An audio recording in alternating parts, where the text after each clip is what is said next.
दुर्गा का चौथा स्वरूप कूष्मांडा माँ का है। इनकी 8 भुजाएं हैं।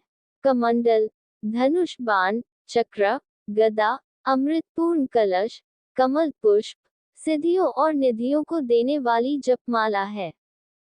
पौराणिक मान्यता है कि जब सृष्टि का अस्तित्व नहीं था तब माता ने ब्रह्मांड की रचना कर सृष्टि की आदिस्वरूपा और आदिशक्ति बन गई थी।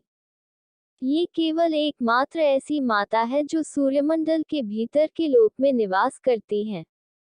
इनकी पूजा करके व्यक्ति अपने कष्टों और पापों को दूर कर सकता है। नवरात्रि में चौथे दिन देवी को कुष्मांडा के रूप में पूजा जाता है। अपनी मंद, हल्की हंसी के द्वारा अंड यानी ब्रह्मांड को उत्पन्न करने के कारण इस देवी को कुष्मांडा नाम से अभिहित किया गया है।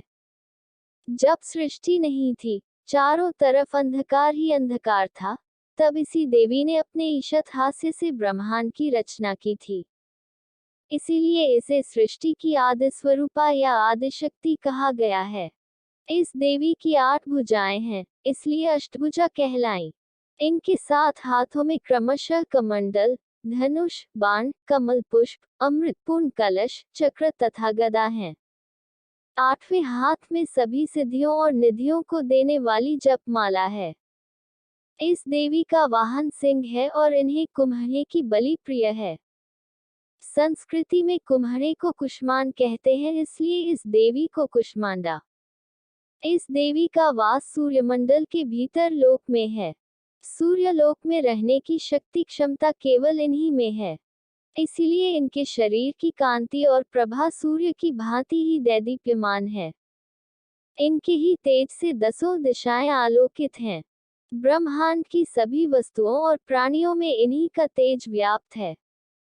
अचंचल और पवित्र मन से नवरात्रि के चौथे दिन इस देवी की पूजा आराधना करना चाहिए।